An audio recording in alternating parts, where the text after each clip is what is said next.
Isang magandang araw mga kaibigan, mga kadarag.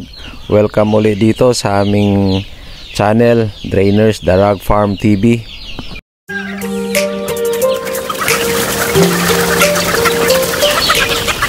Ang topiko po nating araw na ito ay tungkol sa mga tanong ng ating mga kaibigan at mga kadarag kung ilan ang allowable na chicken sa isang area ng ranging.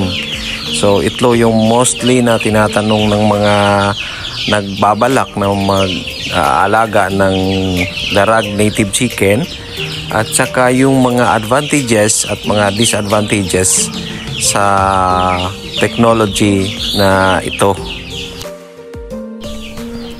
Ang sagot po sa katanungan kung anong area o anong sukat ng ranging area per head or ilang manok ang allowable sa isang square meter na area for ranging area nila. So ito'y ang ating manok ay native chicken. Ito ay darag native chicken at naturally nabubuhay sila sa bundok. Kailangan talaga nila nito, at mas maganda talaga ay open range sila at sila yung naghahanap ng kanilang makakain.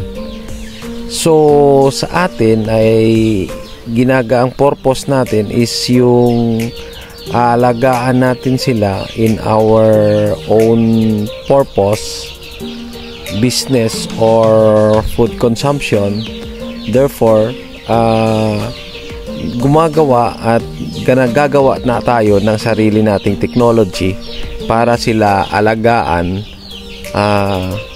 based sa kanilang characteristics. So dito sa aming farm, pinapractice namin ay yung semi-confined. So gumagawa kami ng pabahay at may ranging siya na pahaba. So yung pabahay niya is 3 meter by 3 meter, as yung galaan nila is 3 meter by 15 meter. So may 45 meter siyang galaan at may 9 square meter siya na pabahay sa loob para sa silong nila kung gabi at sa tag-ulan. So dito rin sila sumasampa sa oras na kailangan nila sa gabi o sa araw. So nasa 54 square meter. So probably kung kailangan ng isang manok sa isang square meter ay hindi naman masyadong kailangan siguro na ganon kalaki. So sa amin, pinapractice nito at na-experience na namin is 2 heads per square meter. So dito naka-maximize na kami dito sa loob ng aming pen na ito, mga 80 to 90 heads na growing out chicks. Ito ay nasa 45 days to 120 days na harvest age ng darag native chicken. Ano-ano itong mga manok na ito dito? So itong mga manok na ito ay mga rejected, means rejected namin is maraming mga factors after our selection process done. From the age below 45 days sila ay na-select as a qualified breeder. So pag hindi sila na-select, so dito namin inilalagay sa growing out area, which is na pangpatabain na namin to, pakainin ng pakainin hanggat sa umabot sa 800 to 1 kilo. So therefore, ang iba pang factor na rejected sila is yung mga off colors. So iba yung kulay, may mga diferensya, may mga disability. So dito namin inilalagay lahat. So isang pakain, isang program, isang painumin. So ang collection namin lagi dito is minsan 2 batch, 3 batch. So umaabot kami ng 80 to 90 heads. So therefore maabot ang napasok sa aming requirement is 2 heads per square meter. So hindi rin siya abot ganun. Base sa obserbasyon namin at experience namin, yung system na ito o technology na ito na ginagawa namin ay dependent yung manok sa amin sa pagkain.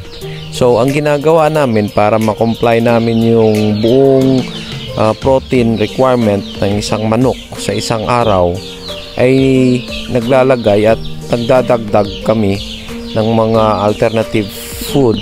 Example is asola at madre de agua. So minsan may mga malunggay, leaves kami nilalagay din para ma-comply namin yung natural na requirement nila. Ang isang matured chicken kasi is nagre-require ng 100 to 110 grams food per day. So para natin makasave tayo o makatipid tayo sa pagkain, ay kailangan sana na yung kahit 50% ay susupply natin sa kanila, yung 50% sila na yung maghahanap ng makain. So therefore hindi sila makakagala dito sa system namin na ito kasi nga hindi siya malawak na area. So kung malawak naman na area, kailangan mo ng net at malapad na mga galaan. So dito sa system namin ngayon is na trial na namin at may error na rin kaming ina-address. So sa susunod namin paggawa ng aming mga pabahay ay based na sa dati naming experience na ito. So ano pa ang mga advantage or mga advantages nito? So yung paggamit ng ganitong system ay marami kaming natutunan. Marami kaming napag-aralan at natutunan along the way sa aming pag-aalaga ng darag native chicken na pwedeng makapag-shorten ng trabaho ng aming caretaker. At sa atin ding mga farm owner, kasi pagka kailangan ng i-harvest, maraming factors na nakakapagod din sa mga caretaker. So nakikita nyo bakit mababa yung sampahan namin.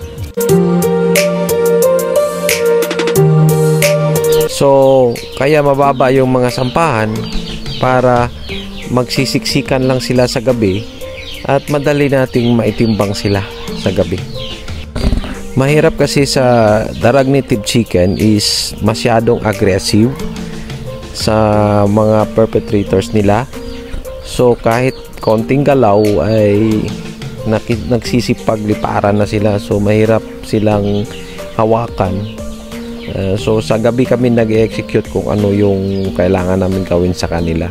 So kasi pagka mataas yung pabahay mo at doon mo ilagay yung sampahan niya, mahirap manghuli sa gabi. Akyat baba ka sa pagkikilo. So dito paggabi wala, patay mo lang yung ilaw at saka kukunin mo lang sila at saka titimbang. So mas madali siyang timbangin o monitor yung mga kasi nga halo-halo sila. So madali nating kukunin yung pas na siya sa weight na requirement for slaughter. So sa pagkain namin, normal at regular yung pagkain namin sa kanila, kung ano yung hinahalo namin, kung anong ratio. So sa amin 50-50 kami, 50% natural, 50% commercial feeds ang ginagamit namin. So nakakatipid na rin konti. So tatry namin later on for the future, unti-unti naming babawasan yung feed consumption namin, lalo na sa commercial feeds. So yung disadvantage pa, isa sa mga ganitong kasi nakaposisyon yung pabahay namin through not the same as direction ng araw. So therefore pagkahapon masyadong mainit dito, so hindi maganda yung posisyon ng pabahay namin dito, kasi nga nasa native chicken lang dati ito, hindi naman para sa darag native chicken na pang farm. So kinonvert ko lang sa farm ito. So tag-init, sa tag-init napakainit dito ang lugar na ito, at sila ay stress. So nakuha namin ang mga lesson na ito, at marami na rin kaming nakuha na experience. So i-apply namin sa bago naming pabahay sa farm naming location, bago naming location. Yung isa pa pwede ko pang i-share, yung tinatawag natin namin na rotational grassing. So ano itong rotational grassing?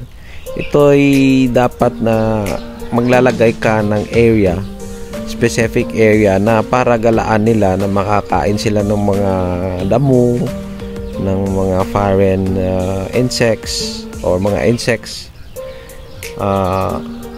Pagkatapos na maubos nila yung area na yan, ay bubuksan mo na naman yung location sa kabila na pwede naman nila mapagkainan. So tuloy-tuloy yung grassing nila.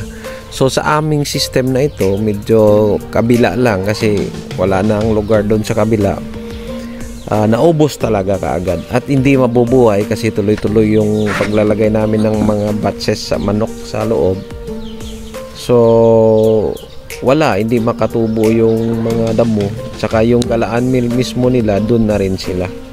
So nasubukan naman namin uli dito na hindi sinarado namin, pero matagal talaga mabuhay yung mga damo pagka.